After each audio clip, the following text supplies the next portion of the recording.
Welcome dear students. Today we are going to discuss testes, its structure, its hormones and their functions and the regulation of these hormones. The brief objectives of today's lecture are to describe in detail the structure of male testes, describe the hormones secreted by male testes, to comprehend the various functions of male reproductive hormones, and to explain the mechanisms of action of testosterone hormone, and finally to understand the regulatory mechanism of male reproductive hormones. To begin with, let us first discuss the morphology of the testes. The testes are paired ovoid organs located in the scrotal sac outside the body cavity.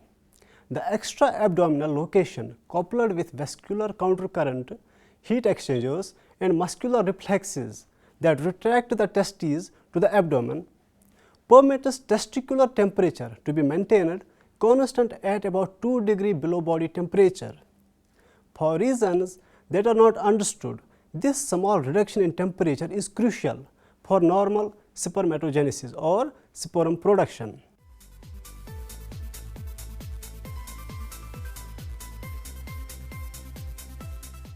Failure of the testes to descend into the scrotum results in failure of spermatogenesis, although production of testosterone may be maintained. Now let us have a look at the Leydig cells. The two principal functions of the testes are sperm production and steroid hormone synthesis. These are carried out in morphologically distinct compartments. Sperm are formed and developed within seminiferous tubules, which comprise the bulk of testicular mass.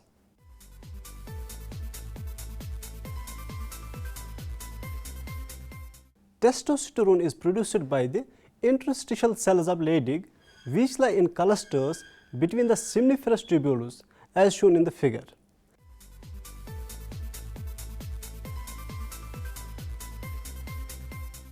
The entire testis is encased in an inelastic fibrous capsule consisting of 3 layers of dense connective tissue and some smooth muscle. Leydig cells are embedded in loose connective tissue that fills the spaces between seminiferous tubules. They are large polyhedral cells with an extensive smooth endoplasmic reticulum characteristic of steroid secreting cells. Although extensive at birth, Leydig cells virtually disappear after the first 6 months of postnatal life, only to reappear more than a decade later with the onset of puberty. In the adult, Leydig cells comprise 10 to 20% of testicular mass. Now let us have a look at seminiferous tubules. Seminiferous tubules are highly convoluted loops that range from about 120 to 300 micrometers in diameter and 30 to 70 centimeters in length. Each testis has hundreds of such tubules that are connected at both ends to the rete testis. The seminiferous epithelium that lines the tubules consists of 3 cell types: spermatogonia, which are stem cells. Second one is spermatocytes, which are in the process of becoming sperm. And the third one is Sertoli cells, which nurture developing sperm and secrete a variety of products into the blood and the lumina of seminiferous tubules. Seminiferous tubules are surrounded by several layers of peritubular myoid epithelial cells, which are contractile and help propel the non-motile sperm through the tubules towards the rete testis.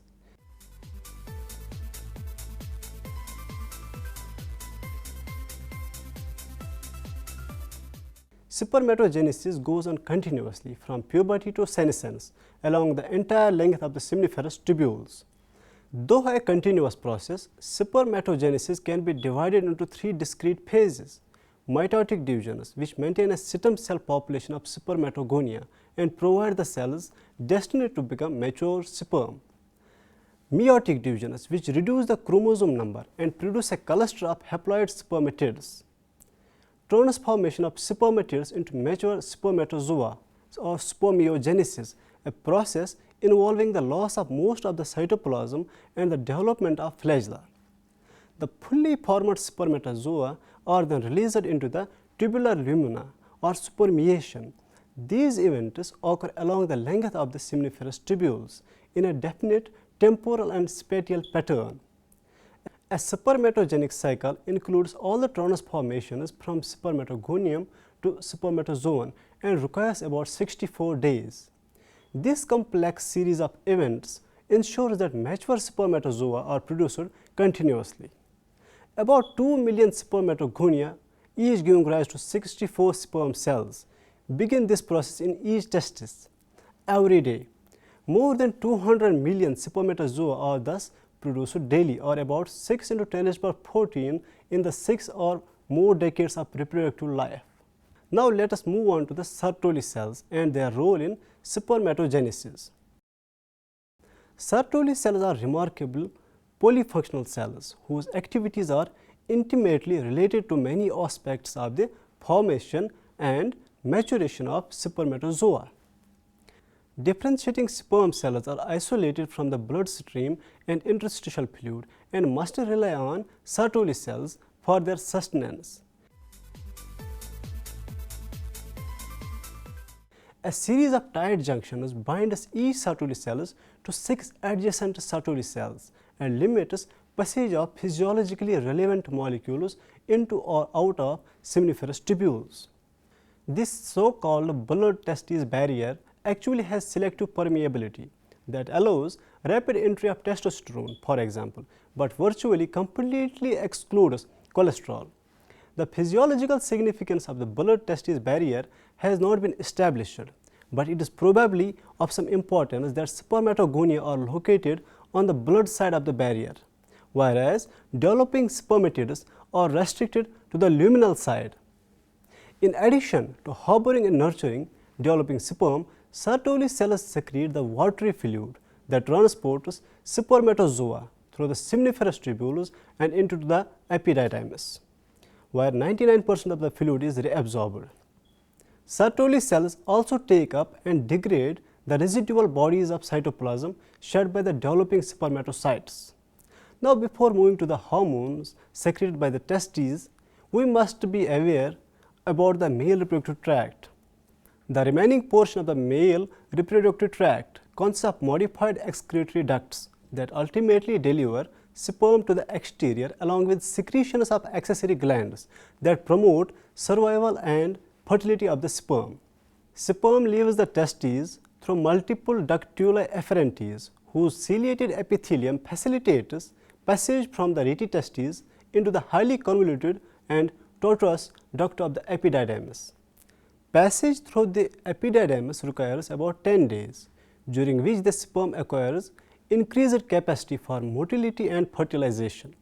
The epididymis is the primary area for storage of sperm, which may remain viable within its confines for months.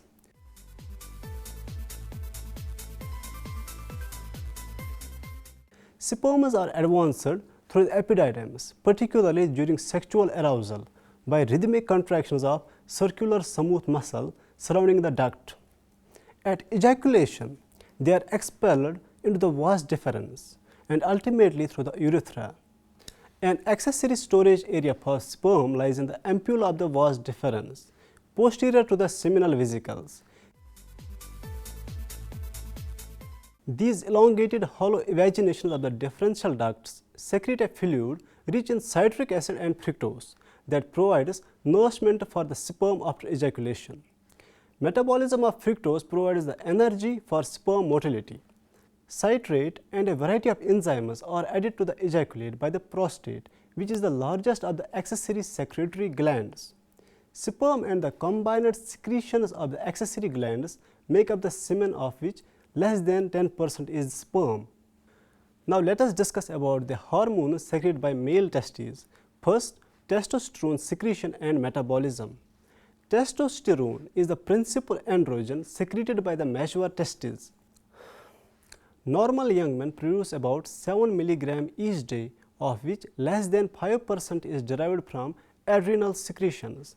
This amount decreases somewhat with age, so that by the 7th decade and beyond, testosterone production may have decreased to 4 mg per day, but in the absence of the illness or injury, there is no sharp drop in testosterone production. As with the other steroid hormones, testosterone in blood is largely bound to plasma protein, with only about 2 to 3% present as free hormone.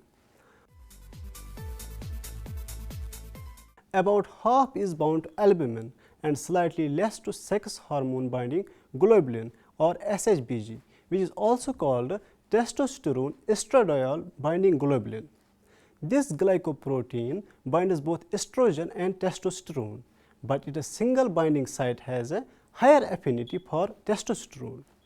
Its concentration in plasma is decreased by androgens. In addition to its functions as a carrier protein, SHBG may also act as an enhancer for hormone action. Although testosterone decreases expression of SHBG in hepatocytes, both testosterone and follicle stimulating hormone increase transcription of the same gene in Sertoli cells, where its protein product was given the name androgen binding protein or ABP before its identity with SHBG was known. ABP is secreted into the lumens of seminiferous tubules. Testosterone that is not bound to plasma proteins diffuses out of capillaries and enters non-target as well as target cells. In some respects, testosterone can be considered to be a prohormone because it is converted in extratesticular tissues to other biologically active steroids.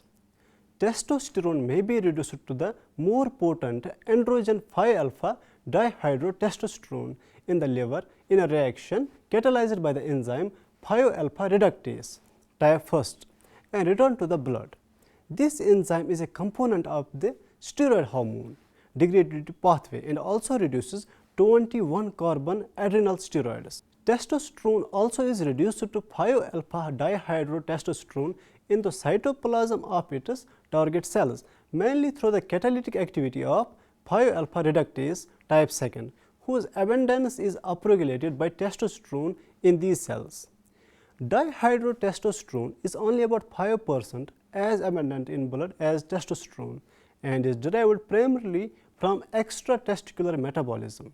Some testosterone is also metabolized to estradiol in both androgen target and non-target tissues. A variety of cells, including some in brain, breast and adipose tissue, can convert testosterone and androstenedione to estradiol and estrone, which produce cellular effects that are different from and sometimes opposite to those of testosterone. The concentration of estrogens in blood of normal men is similar to that of women in the early follicular phase of menstrual cycle. About 2/3 of these estrogens are formed from androgen outside of the testes. Although less than 1% of the peripheral pool of testosterone is converted to estrogens, it is important to recognize that estradiol produces its biological effects at concentrations that are far below those needed for androgens to produce their effects. In other tissues, including liver, reduction catalyzed by 5-beta reductase destroys androgenic potency. Liver is the principal site of degradation of testosterone and releases water-soluble sulfate or glucuronide conjugates into blood for excretion in the urine. Now let us explain the mechanism of action of testosterone hormone. Like other steroid hormones, testosterone penetrates the target cells whose growth and function it stimulates. Androgen target cells generally convert testosterone to 5-alpha dihydrotestosterone before it binds to the androgen receptor. The androgen receptor is a ligand-dependent transcription factor that belongs to the nuclear receptor superfamily. It binds both testosterone and dihydrotestosterone, but the dihydro form dissociates from the receptor much more slowly than testosterone and therefore is the predominant androgen associated with DNA. It is likely that the higher affinity of dihydrotestosterone for the androgen receptor accounts for its greater biological potency compared to testosterone. Upon binding, testosterone or dihydrotestosterone liganded receptors shed their associated proteins and form homodimers that bind to androgen response elements in specific target genes. In conjugation with a cell-specific array of transcription factors and co-activators, androgen receptors regulate expression of codons of genes that are characteristic of each particular target cell. Some non-genomic actions of testosterone also have been described and include rapid increases in intracellular calcium. We do not understand the cellular mechanisms of these effects or their physiological or biological importance as well. One of the proteins whose expression in the prostate is stimulated by dihydrotestosterone is the so-called prostate-specific antigen or PSA antigen, which is found in blood in high concentrations in patients afflicted with prostate cancer. Its abundance in plasma is now widely used diagnostically as a marker of prostate cancer. PSA is a serine protease that is synthesized in the columnar cells of the glandular epithelium and secreted into the semen. Cleavage of seminogalin by PSA causes liquefaction of the ejaculate and is thought to increase sperm mobility. Now let us have a look on the effects of testosterone on the male genital tract. Testosterone promotes growth, differentiation and function of accessory organs of reproduction.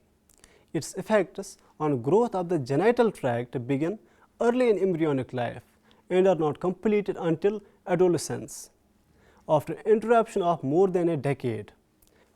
Maintenance of normal reproductive function in the adult also depends on continued testosterone secretion. Prolonged stimulation of the prostate epithelium leads to continued growth of the prostate and in many men results in a condition known as benign prostatic hyperplasia or BPH. It may be recalled that the prostate is located just below the urinary bladder and completely surrounds the urethra. Benign prostate hyperplasia may partially obstruct the urethra, interfering the flow of urine and creating difficulty in emptying the bladder. In extreme cases, urine flow may be completely obstructed. Inhibition of 5-alpha hydroxylase provides successful pharmacologic treatment for BPH in some men. Now let us have a look at the effects of testosterone on secondary sexual characteristics. In addition to its effect on organs directly related to transport and delivery of sperm, testosterone affects a variety of other tissues and thus contributes to the morphological and psychological components of masculinity. These characteristics are clearly an integral part of reproduction, for they are related to the attractiveness of the male to the female.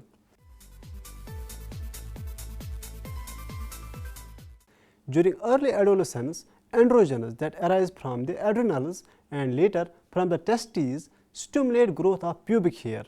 Growth of chest, axillary and facial hair is also stimulated, but scalp hair is affected in the opposite manner. Recession of hair at the temples is a typical response to androgen and adequate amounts allow expression of genes for baldness. Growth and secretion of sebaceous glands in the skin are also stimulated, a phenomena undoubtedly related to the acne of adolescents. Dihydrotestosterone is the important androgen for recession of scalp hair and stimulation of the sebaceous glands. Now let us have a look at the effects of testosterone on the testicular function.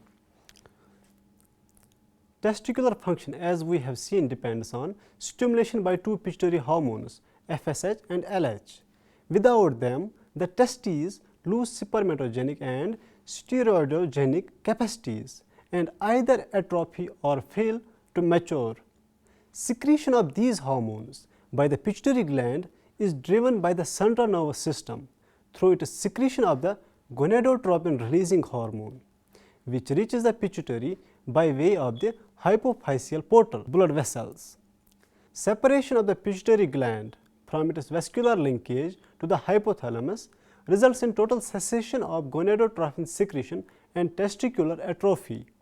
The central nervous system and the pituitary gland are kept apprised of testicular activity by signals related to each of the testicular functions, steroidogenesis and gametogenesis.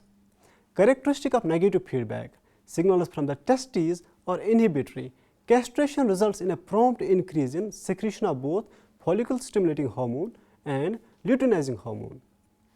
The central nervous system also receives and integrates other information from the internal and external environments and modifies gonadotropin releasing hormone secretion accordingly. Dear students, it was all about today's lecture. Hope you have understood it well. Thank you and goodbye.